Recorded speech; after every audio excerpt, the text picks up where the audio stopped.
Hello Stéphane! Hello, bonjour, bienvenue sur notre chaîne Newfie Bamboo. Alors de quoi tu veux nous parler aujourd'hui? Aujourd'hui, on a beaucoup de choses à dire, donc je vais faire assez court dans l'intro. Euh, on nous pose souvent la question, savoir si nos bambous sont produits naturellement ou in vitro. Et je pense qu'il faut répondre clairement à la question, qu'est-ce que c'est que ces bambous in vitro dont on parle et dont on ne sait pas grand-chose. Voilà. Qu'est-ce que c'est que les bambous in vitro et faut-il en planter dans son jardin? On va répondre à ça. Donc, si on peut commencer par le début, est-ce que tu peux nous expliquer ce que c'est un bambou in vitro? Eh ben, un bambou in vitro, c'est un bambou qui n'est pas né dehors, loin de là. Il est né dans une éprouvette, hein, comme son nom l'indique, pour faire court. En Europe, les bambous d'ornement, il y a beaucoup de végétaux qui sont multipliés in vitro. Voilà, c'est les végétaux que vous trouvez dans vos grandes surfaces, pas les jardineries, parce que les jardineries vendent aussi des végétaux produits naturellement. Ça dépend de quelle gamme de végétaux et quelle gamme de jardinerie.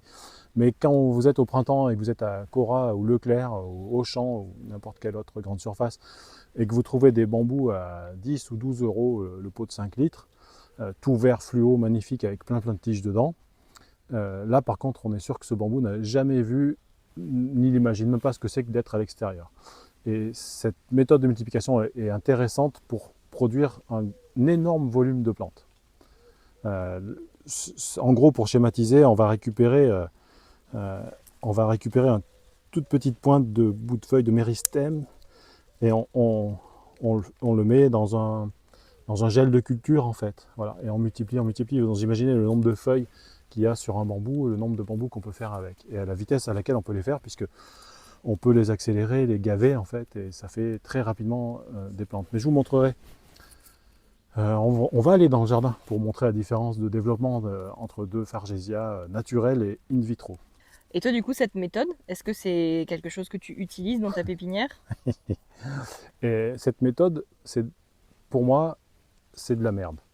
Voilà, c'est clair. Je ne sais pas si on a le droit de dire ça sur YouTube. Mais voilà, on a essayé d'en planter à peu près plus de 80 ici. J'en ai peut-être 3 qui sont encore vivants, qui ont mis des années à pousser. En gros, pour schématiser, la petite plante qu'on achète, c'est un bambou vert, même il est censé avoir les tiges jaunes ou noires, elles sont vertes, jusqu'à ses 5 ans. Et à 5 ans, soit il commence à avoir des caractéristiques qui sont censées faire partie de ce bambou, soit il meurt en fait. Soit il commence à grandir au bout de 5 ans, soit il meurt. Et dans une région comme l'Auvergne, il fait trop chaud, il fait trop froid, en tout cas il n'est jamais content, toujours moche. J'ai des responsables de rayons végétaux dans les jardineries qui m'ont contacté, ils ne savaient même plus comment ils devaient faire pour arroser ces trucs. Voilà, alors ces trucs c'est Super Jumbo, Jumbo et tous les noms qui sont baptisés, rebaptisés et inventés chaque année. Il y en a des millions sur le marché et je pense clairement que c'est de la merde. Alors là, qu'est-ce que tu veux nous montrer? Là, je vais vous montrer un Fargesia auquel je tiens beaucoup dans des conditions vraiment défavorables. On vient de vivre une canicule assez compliquée, beaucoup de sécheresse. Je ne l'ai pas arrosé de tout l'été. Et c'est un Fargesia obtenu par mon ami Eric, chez qui on a fait une vidéo, l'épisode 2 des bambous dans le Nord. Donc il me l'a confié, il me demande de tester, voir ce que ça vaut dans un sol difficile, sans arrosage et en plein soleil. Donc on voit qu'il a eu du mal. Il passe un été, c'est pas le meilleur été de sa vie. Il y a un arroseur, on pourra le remettre en forme quand on aura fait les tests. Mais là, on a passé un été, c'est le deuxième été que je lui fais passer comme ça, et vraiment, c'est un bambou naturel et c'est solide. Personne n'a envie de faire passer un été comme je lui ai fait passer à ce bambou-là. Voilà. Et à côté, je vais vous montrer, même test, avec un bambou in vitro. Et c'est un bambou in vitro que j'ai planté gros. C'est pas le petit pot à 12 euros de 5 litres que j'ai trouvé à Cora.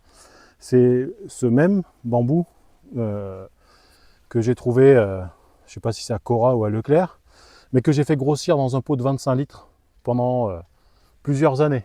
Vraiment. C'est un truc que j'ai bichonné pour replanter dans des conditions optimales, en me disant ce truc, même s'il est produit in vitro, je vais réussir à en faire quelque chose.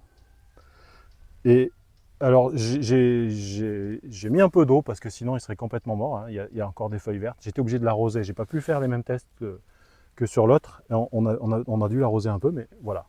Je pense pas qu'il se remette, il va ressembler à rien du tout. Donc elles sont plus faibles, ces plantes in vitro. C'est vraiment agaçant dans des climats comme les nôtres d'avoir des plantes, c'est la loterie. Soit ça pousse, soit ça commence de pousser à 5 ans, soit ça crève à 5 ans, soit ça crève avant. C'est insupportable. Et là, j'ai mis des années à le cultiver avant de le mettre en terre. Et puis il était bichonné, il a été en serre. Voilà, alors celui-là, il s'appelait Red Panda ou quelque chose comme ça. Et du coup, alors pourquoi il y en a qui utilisent cette méthode si les bambous ne sont pas robustes? Eh ben, on va aller là-bas, par exemple, j'ai peut-être un sujet qui se prête idéalement, qui est à la taille à laquelle on arrache un Fargesia pour le multiplier, et je vais t'expliquer. Donc là, c'est un Fargesia robusta qui a l'âge d'être arraché. Alors c'est pas un Campbell, me demandez pas le cultivar, il n'a pas de nom, c'est un Fargesia robusta, point. C'est un Fargesia robusta quelque chose que je baptise pas, mais qui est peut-être intéressant. Si j'ai envie de multiplier, c'est l'âge où je dois l'arracher. Si je le multiplie in vitro, si j'ai un laboratoire avec les outils nécessaires, cette plante de cette taille-là, je la transforme en 9 mois en 1 300 000 pots de 1,3 litres, on va dire, vendables donc 9 mois après. Ça va très très vite. Moi, avec ma méthode, je l'arrache et à vue de nez comme ça, je vais faire une petite cinquantaine de pousses vendables en pots de 2 ou 3 litres dans 2 ans. Mais en bonne santé, avec quelques tiges, mais en très bonne santé. Mais 1 300 000 pots in vitro, ça sera des petits, ce qu'ils appellent des turboplants dans certaines vidéos, j'ai adoré le truc, avec 30 tiges peut-être, 30 petites tiges fines, c'est des touffes d'herbe en fait. Super dynamique, vert fluo, bien dopé, voilà la différence. Donc c'est très intéressant de faire un énorme volume pour remplir les rolls de toutes les jardineries, de toutes les grandes surfaces. Il n'y a rien de mieux. Moi, mes plantes, à 2 ans, elles seront un peu plus moches, il y aura moins de tiges, mais les tiges seront plus épaisses. Le bambou, il aura été cultivé dehors. Voilà. Ça, c'est une des raisons pour lesquelles nous, on a choisi de ne pas multiplier in vitro. Voilà, il n'y a pas que la rentabilité. Moi, quand une plante part de chez nous, j'ai envie que les gens ils aient un bambou, pas qu'ils aient un truc qui va dépérir pendant quelques années, puis finir de crever. On pourrait presque oser dire que c'est de l'obsolescence programmée, en fait, parce qu'il y a des systèmes de multiplication in vitro qui fonctionnent bien pour les végétaux. C'est de la micro-propagation à partir des semis. D'accord, les bambous ne fleurissent pas tous les 4 matins, mais ça marche. Que ce système-là, pour moi, ça n'a rien prouvé. Alors ça marche peut-être sur des climats plus doux, mais chez nous, ça ne marche pas. J'y ai testé, donc je le dis droit dans mes bottes. Et tu m'avais quand même parlé d'une autre raison pour laquelle les bambous in vitro, ça ne marche pas. Oui. Bah, si vous vous rappelez, il y a un an, on avait fait une vidéo qui avait un petit peu marché. Comment se débarrasser d'un bambou traçant dans son jardin. Bon, on s'était beaucoup amusé, tu avais mis une belle musique italienne quand on détruit tout le bambou. C'était un Philostachys bicetti, un petit, voilà, un Philostachys bicetti, on en trouve plein les jardineries sous la marque célèbre de bambou in vitro. Et je vous avais dit, quand ça repousse, il faut couper, quand ça repousse, il faut couper. On l'a coupé. Pas besoin de recouper. Il n'a jamais repoussé. Voilà, on pourrait mettre une petite image, hein, intégrer une photo. Le truc, il n'y a pas une trace de ce bambou. Donc, pourquoi multiplier des bambous Nous, on a besoin pour notre filière agricole de multiplier des bambous à grande échelle. Je ne veux pas me mettre à produire du bambou in vitro si je ne suis pas sûr qu'une fois qu'on l'a récolté, il ne reste plus rien. C'est une aberration. C'est des végétaux qui sont faibles, fragiles, qui sont moches à la moindre contrariété, trop chaud, trop froid, trop d'eau, pas assez d'eau, enfin c'est une catastrophe. On ne va pas planter à grande échelle dans des champs des centaines de milliers de plants in vitro, c'est catastrophique. Et là, on a vraiment la preuve un an après, on n'a pas eu une repousse de trucs où il y a 2-3 feuilles par terre maximum, mais il n'y a eu aucune pousse qui est ressortie. Alors que notre principe de récolte du bambou moyen, c'est on ramasse avec une machine et on revient 2 ans après et le bambou il a poussé, quoi. Là, il n'y a pas un seul turion n'est sorti. Donc, bambou in vitro, je l'exclus également pour ça. J'y avais même pas pensé d'ailleurs. Déjà, voilà. Alors là, je reconnais cet endroit. Ah oui, on était ici il y a un an. On avait fait une très belle vidéo. Il faudra remettre le lien d'ailleurs de cette vidéo. Et voilà, on n'a jamais vu ressortir un seul turion. Voilà. Donc, voilà une des raisons pour lesquelles je n'apprécie pas du tout ces bambous. Je ne porte pas de jugement sur qui vend du bambou in vitro ou quoi que ce soit, chacun fait ce qu'il veut. certains vendent ces bambous parce qu'ils sont dans des régions où le climat est peut-être plus facile qu'en Auvergne. Nous, en Auvergne, c'est pas possible.